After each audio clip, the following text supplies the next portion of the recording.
Welcome to Happy Life TV.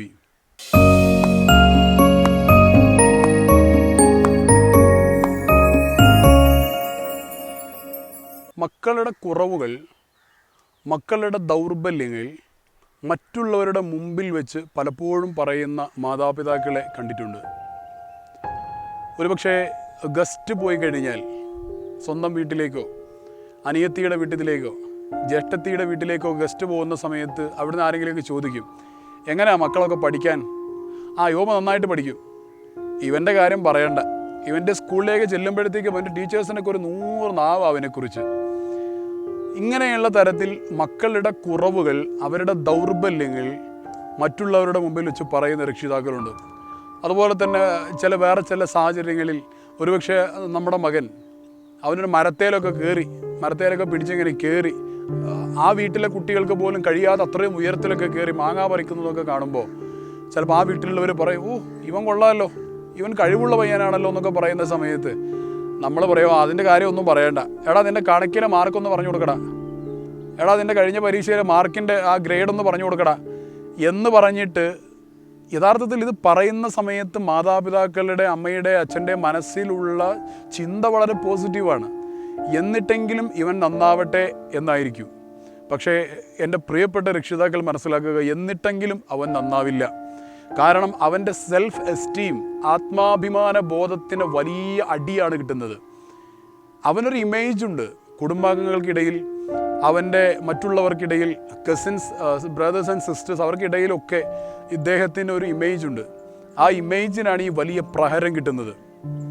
ഒരു തവണ എൻ്റെ അടുത്ത് കൗൺസിലിങ്ങിന് വേണ്ടി കൊണ്ടുവന്ന ഒരു കുട്ടി, ആ കുട്ടിയെക്കുറിച്ച് പാരൻസ് പറഞ്ഞിട്ടുള്ള കാര്യം, ഇവൻ ഞങ്ങളുടെ കൂടെ ഒരു ഫംഗ്ഷനും വരത്തില്ല. 17-18 വയസ്സ് പ്രായമുള്ളൊരു കുട്ടിയാണ്.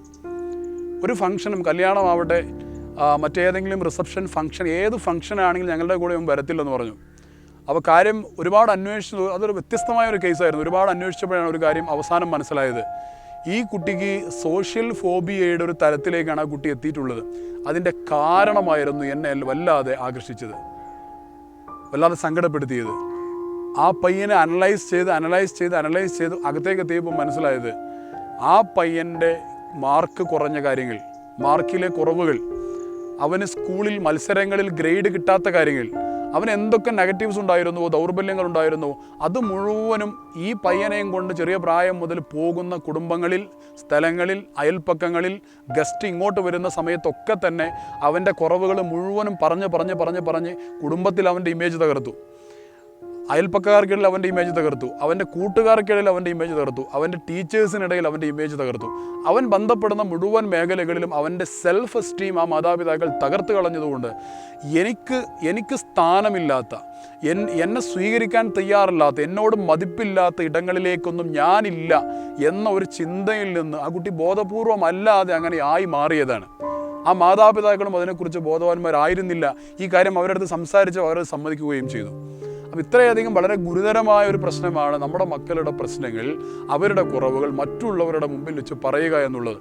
നമ്മുടെ ലക്ഷ്യം നല്ലതാണ്, ഞാൻ പറഞ്ഞു, എന്നിട്ടെങ്കിലും അവൻ നന്നാവട്ടെ എന്നാണ് വിചാരിക്കുന്നത്. പക്ഷെ അതിൻ്റെ റിസൾട്ട് നെഗറ്റീവാണ്. മാർഗം തെറ്റിപ്പോയി കഴിഞ്ഞാൽ റിസൾട്ടും തെറ്റിപ്പോകുമെന്നുള്ളതാണ്. ഇത്തരം വിഷയങ്ങൾ പ്രത്യേകിച്ച് അത് ശ്രദ്ധിക്കേണ്ടതുണ്ട്. അപ്പോൾ ഇനി മുതൽ നമ്മുടെ മക്കളുടെ കുറവുകൾ ഒരു കാരണവശാലും പറയാതിരിക്കുക.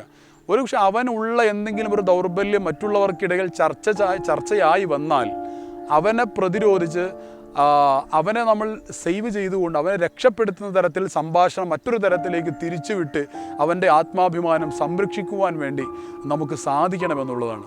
അങ്ങനെയാണെങ്കിൽ ആ മകൻ അവൻ്റെ സെൽഫ് ഇമേജ്, ഇതുപോലെ തന്നെ ഞാൻ സ്കൂളിലൊക്കെ ചെല്ലുന്ന സമയത്ത് ഒരുപക്ഷെ അവൻ്റെ ടീച്ചേഴ്സിനോട് ചില കാര്യങ്ങളൊക്കെ നമുക്ക് പറയാനുണ്ടാകും. അവൻ ഇങ്ങനെ ഒരു കുറവുണ്ട്, അതൊന്ന് ശ്രദ്ധിക്കണേ, അല്ലെങ്കിൽ അവൻ്റെ കുടുംബത്തിലുള്ള വേറൊരാളോട് ഇങ്ങനൊരു പ്രശ്നമുണ്ടെന്ന് ശ്രദ്ധിക്കണേ എന്ന് പറയാനുണ്ടാകും.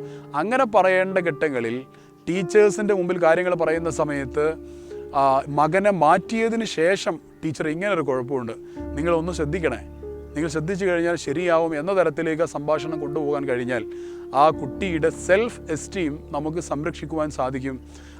നമ്മുടെ അടുത്ത് കൗൺസിലിങ്ങിനൊക്കെ വേണ്ടി കുട്ടികളെ കൊണ്ടുവരുന്ന സമയത്ത് കുട്ടികളുടെ സാന്നിധ്യത്തിൽ കുറേ പ്രശ്നങ്ങൾ പറയാൻ പോലും നമ്മൾ സമ്മതിക്കാറില്ല.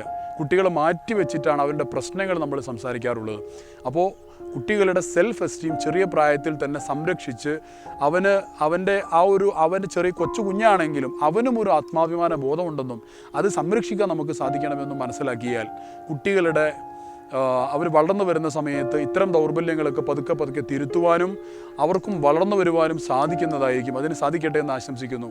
കൂടുതൽ വിഷയങ്ങളുമായി അടുത്ത എപ്പിസോഡുകൾ വീണ്ടും കാണാം. Watch and subscribe happy life TV.